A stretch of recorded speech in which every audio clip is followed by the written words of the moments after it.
ये हमारे पास एक पूरे इंजन का सामान है। ठीक है, इंजन में ये है ब्लॉक जिसके अंदर पिस्टन वर्क करता है और जिसमें पिस्टन की वर्किंग पूरी चलेगी। ठीक है, यहाँ ये 4 ब्लॉक में से ये 4 सिलेंडर है जिसमें चारों पिस्टन आएंगे। ठीक है, ब्लॉक पहचानने का तरीका मैं बता दूँ। ब्लॉक पहली चीज़ तो इस शेप में जो मिलेगा वो ब्लॉक है। ठीक है, दूसरी चीज़ ब्लॉक के अंदर इसके अंदर 4 पिस्टन लगेंगे। पिस्टन में जब कंप्रेशन पावर बनेगी तो वो ब्लास्ट होता है। ब्लास्ट होने का मतलब ये है कि वो गर्मी पैदा करेगा। जितनी गर्मी होगी उतना ज़्यादा वो गर्म होगा। ठीक है, दूसरी चीज़ इसमें लुब्रिकेशन की सबसे ज़्यादा ज़रूरत होती है और कूलेंट की, कूलिंग की, इसमें भी और इसमें भी, पूरे इंजन में। तो इसके ऊपर है जो तुम्हें लाइनिंग दिख रही है, ये वाली बिल्कुल सिलेंडर के बगल वाली, ये जो कट दिख रहे ये तुम्हारे कूलेंट के, जिसमें इंजन कूलेंट जो सर्कुलेट करेगा वो इन्हीं में से करेगा। जब कूलेंट चलता है तो इसकी तरफ रहता है। ठीक है, उसके बाद ये वाले जो साइड में आ रहे हैं, जो बिल्कुल कोने पे लास्ट वाले जो बोर आ रहे हैं, ये इंजन ऑयल के, जो इंजन ऑयल नीचे से ऊपर तक आएगा ताकि ये पूरा इंजन जो है वो लुब्रिकेंट रहे। क्योंकि अगर लुब्रिकेशन नहीं होगा तो ये इंजन गर्म होकर चिपक जाएगा आपस में, सीज बोलते जिसे। ठीक है, दूसरी चीज़ इसके अंदर 2 साइड होती है, एक टाइमिंग साइड, एक फ्लाईव्हील साइड। ठीक है, ब्लॉक के इस तरफ जहाँ वाटर पंप होगा, जिस तरफ ये वाटर पंप होगा, वाटर पंप का जो शेप होगा, जैसे इसमें बोर है, ठीक है, इस बोर वाले जो तरीका होगा ये पूरा होगा टाइमिंग साइड का। ठीक, हेड की तरफ, सॉरी फ्लाईव्हील की तरफ ये पूरा प्लेन होगा, इस तरफ कुछ भी नहीं होगा, सिर्फ इस तरफ है। तो ये हो गया तुम्हारा ब्लॉक।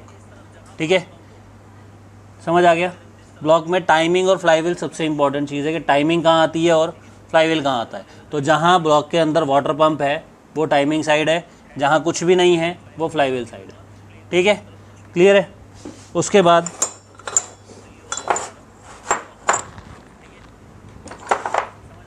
ये है हमारी क्रैंकशाफ्ट, दिख रही है, ये दिख रहा है, ये है क्रैंकशाफ्ट। ठीक है, क्रैंकशाफ्ट में भी 2 चीज़ें ध्यान रखना। इस शेप की जोन सी भी रॉड मिले वो क्रैंकशाफ्ट है। ठीक है, उसके बाद क्रैंकशाफ्ट में अगर तुम देखोगे तो ये जो कट है ये बिल्कुल सेंटर में एक लाइन में आ रहे हैं। ठीक है, उसके बाद 2 कट ऊपर है, 2 कट नीचे है। तो ये जो कट है ऊपर नीचे वाले, ये है पिस्टन की पोजीशन। समझ गए, ये पिस्टन की पोजीशन है। अगर ये क्रैंकशाफ्ट ऐसे है, ये दोनों कट ऊपर है, ये दोनों कट नीचे है, तो इसका मतलब फर्स्ट और फोर्थ जो पिस्टन है वो अप है और सेकंड और थर्ड जो है वो डाउन। ठीक है, दूसरी चीज़ क्रैंकशाफ्ट ये पहचानने के लिए कि टाइमिंग साइड कौन सी है और फ्लाईव्हील साइड कौन सी है, तो उसका तरीका ये है, क्रैंकशाफ्ट की जो टाइमिंग साइड होगी वो रॉड लंबी होगी, लंबी। ठीक है, यहाँ से लंबी होगी, तो ये होगी तुम्हारी फ्लाईव्हील साइड, और सॉरी टाइमिंग साइड। और टाइमिंग साइड के अंदर बीच में यहाँ पर एक जो होगा वो होल होगा जिसके अंदर बोल्ट लगेगा। यहाँ बोल्ट लगेगा एक, जिसकी वजह से पता लगेगा कि ये टाइमिंग साइड है। जैसे ये बोल्ट इसके अंदर यहाँ लग गया, ठीक है, ऐसे बोल्ट लग गया है, सिंगल एक बोल्ट बड़ा, तो इसका मतलब वो टाइमिंग साइड है। फ्लाईव्हील साइड जो होगी वो इस तरीके की होगी, जैसे ये है। पहली चीज़ तो छोटी होगी, दूसरा उसके ऊपर यहाँ पर कम से कम 7-8 बोल्ट लगने की जगह होगी। जैसे ये 2 बोल्ट लगे, ऐसे यहाँ पर 7-8 बोल्ट होगी, क्योंकि फ्लाईव्हील जब लगेगा वो 5 से ज़्यादा 5-6 बोल्ट पर लगता है। इसका साइज़ चाहे बड़ा हो चाहे छोटा हो, उससे फ़र्क नहीं पड़ता। ये गाड़ी जितनी बड़ी होगी उतना ज़्यादा इसका साइज़ बढ़ता जाएगा, किसी में इतनी बड़ी होगी, किसी में इतनी बड़ी होगी। लेकिन अगर ये पहली चीज़ तो इस वाले पॉइंट के बाद वो छोटी होगी। ठीक है, ये जैसे ये रॉड लंबी है, ये पोजीशन उसकी छोटी होगी। ठीक है, दूसरी चीज़ यहाँ पर जो बोल्ट का निशान है वो फ्लाईव्हील उसका होगा, फ्लाईव्हील का होगा। इस तरफ जो बोल्ट आएगा वो सिंगल आएगा, इस तरफ तकरीबन 5 से 6 बोल्ट आएंगे। क्लियर है, ये समझ आ गया। दूसरी चीज़, अब इसमें देखो ये ख़राब होती है तो क्या प्रॉब्लम होगी, तो मैं दिखाता हूँ। इस रॉड के अंदर एक ये निशान दिख रहे हैं, बिल्कुल छोटे छोटे, ये जो छोटे छोटे निशान दिख रहे हैं ना, ये वाले, इसका मतलब ये है कि ये रॉड ख़राब हो चुकी है। इसके बीच में एक भी डॉट नहीं होना चाहिए, कोई भी कट नहीं होना चाहिए, कुछ नहीं होना चाहिए, बिल्कुल प्लेन होना चाहिए। अगर ये कट है तो ये ख़राब है, इसको नहीं चलाना, क्योंकि ये चलेगी तो इंजन ख़राब होगा। क्योंकि होता ये है कि इस पोजीशन पे आता है हाफ बेयरिंग जो कनेक्टिंग रॉड के साथ आता है। जैसे ये है, ये दो हाफ बेयरिंग है, ठीक है, ये आएंगे ऐसे, जैसे इस पे ये लगाई इस तरीके से, ठीक है, और टाइट होने के बाद ये इसके साथ थोड़ा चिपक जाएगा। तो जब ये इसमें घूमेगा, ऐसे ऐसे करके घूमेगा, तो ये कट है, इस कट की वजह से ये भी कट जाएगा। जैसे इसमें निशान दिख रहा है, ये कट जाएगा, और इसके कटने की वजह से जो इसके मेटल होगा, जो पार्टिकल होंगे वो गिर जाएंगे, जिसकी वजह से ये इंजन ख़राब होगा। दूसरा, इसमें गैप आ जाएगा। गैप आएगा, पहली चीज़ तो ये नॉइस करेगा, जो साउंड समझ में नहीं आएगा किस चीज़ का है।